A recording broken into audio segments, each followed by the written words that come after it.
નમસ્કાર દર્શક મિત્રો, બ્રેકિંગ ન્યૂઝમાં આપનું હાર્દિક સ્વાગત છે. આપ જોઈ રહ્યા છો ગુજરાત ન્યૂઝ 24.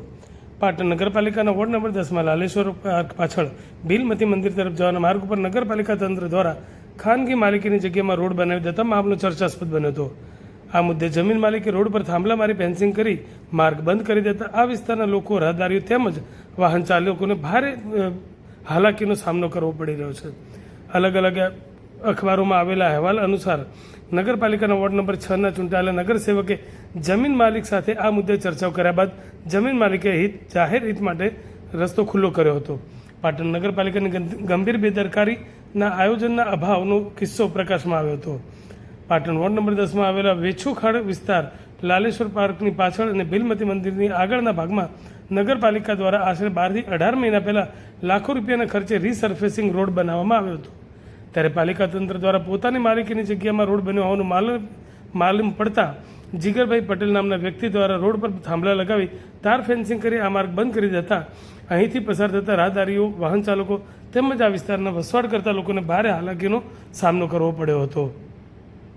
ત્યારબાદ નગરપાલિકાના અધિકારીઓ તેમજ ચૂંટાયેલા પદાધિકારીઓ હરકતમાં આવ્યા હતા અને આ સમસ્યાનો હલ કરવા માટે બેઠકોનો દોર શરૂ થયો હતો. નગરપાલિકાના વોર્ડ નંબર 6ના ચૂંટાયેલા નગરસેવક નીલમ પટેલ, કે જેઓ વ્યવસાય બિલ્ડર છે, તેમણે મૂળ જમીન માલિક સાથે આ બાબતે ચર્ચાઓ કરી જાહેર હિત માટે આ માર્ગ ખુલ્લો કરવા જમીન માલિકને જણાવતા નગરસેવકની મધ્યસ્થીના કારણે જમીન માલિક દ્વારા આ માર્ગ ઉપર લગાવી ફેન્સિંગ દૂર કરી માર્ગ પુનઃ કાર્યરત કરાયો હતો. પાટણ નગરપાલિકાના ચીફ ઓફિસર હિરલ ઠાકરે આ બાબતે જણાવ્યું હતું કે નગરપાલિકાનો રસ્તો વર્ષોથી ત્યાં છે જ. દરેક વ્યક્તિ જ્યારે જમીન ખરીદે ત્યારે તેની માપણી પહેલાં કરાવે અને પછી જ ખરીદે છે. આ રસ્તો તેમની જમીનમાંથી નીકળશે એવો કોઈ વિરોધ કે વાંધો જે તે સમયે નગરપાલિકાને જણાવવામાં આવ્યો નહોતો. વર્ષો જૂના આ રસ્તા પર નગરપાલિકાએ રીસર્ફેસની કામગીરી કરી હતી. વોર્ડ નંબર 6ના ચૂંટાયેલા સભ્યના મિત્ર ભાવે આ ફેન્સિંગ કરનાર વ્યક્તિને સમજાવતા જાહેર જનતા માટે સ્વૈચ્છિક રીતે જ ફેન્સિંગ દૂર કરવામાં આવી છે. આથી હવે આ રસ્તા બાબતે કોઈ વિવાદ રહેતો નથી.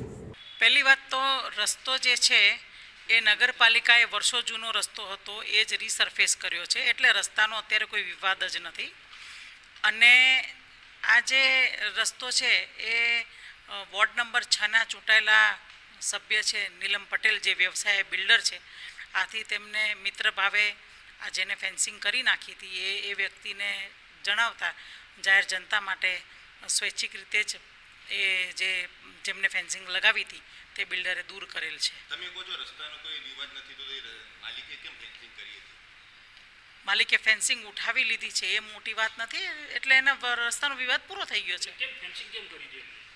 રસ્તાનો વિવાદ હવે છે નહીં, બરાબર. ફેન્સિંગ એમને ઉઠાવી લીધી છે, મેટર એન્ડ્સ. નગરપાલિકાની માલિકીમાં જમીનમાં રસ્તો બનાવે એના નગરપાલિકાનો રસ્તો વર્ષોથી છે જ. નગરપાલિકાનો રસ્તો વર્ષોથી ત્યાં છે જ. રસ્તા ઉપર તો કોઈ ખાનગી માલિકે એમને ફેન્સિંગ નહીં કરી દેતા હોય ને કંઈક તો દરેક વ્યક્તિ જ્યારે જમીન ખરીદે છે ને ત્યારે એ જમીનની માપણી પહેલાં કરાવે અને પછી જ એ ખરીદતો હોય છે.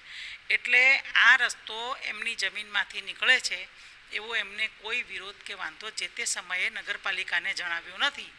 આથી હવે રસ્તા બાબતનો કોઈ વિવાદ રહેતો નથી. એટલે મેડમ, નગરપાલિકાનો તો આમ તો રસ્તો હટાવવો જોઈએ ને, કેમ બિલ્ડર દ્વારા જ હટાવવામાં આવ્યો? કોઈ સ્વૈચ્છિક રીતે સારું કામ કરે તો મીડિયાને શું વાંધો આવે? એટલે મતલબ ભૂલ થઈ હતી કે નગરપાલિકાની ભૂલ થઈ એવું છે ને? નગરપાલિકાની ભૂલ નથી અને પેલા માણસની બી ભૂલ નથી. હવે કોઈ ગેરસમજથી આ થયું છે તો એ મામલો અત્યારે સુલઝી ગયેલો છે. ભૂલ નથી. ફેન્સિંગ અને થાંભલા લગાયા હશે, 2-3 દિવસ સુધી રહ્યા હશે, અમારા ધ્યાને આવતા પછી અમારા જે મેમ્બરશ્રી છે એમને આ મધ્યસ્થી કરી અને આ મામલો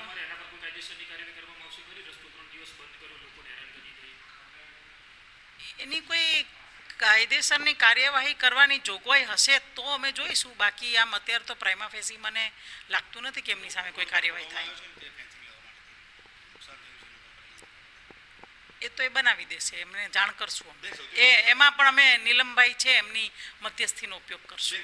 ભવિષ્યમાં કોઈ રોડ પસાર થતો હશે ને જો જમીન માલિક વાંધો નહીં ઉઠાવે તો ત્યાં બનાવી દેવામાં આવશે. આવી ઘટના પાટણ નગરપાલિકા વિસ્તારમાં પ્રથમ વખત થઈ છે અને આ ઘટના પછી બીજા લોકો આ પ્રકારનું બોધપાઠ લેશે જ કે આવી હરકત ન થઈ શકે. કોણ માલિકો બોધપાઠ લેશે કે તંત્ર બોધપાઠ લેશે? બંને લેવું જોઈએ.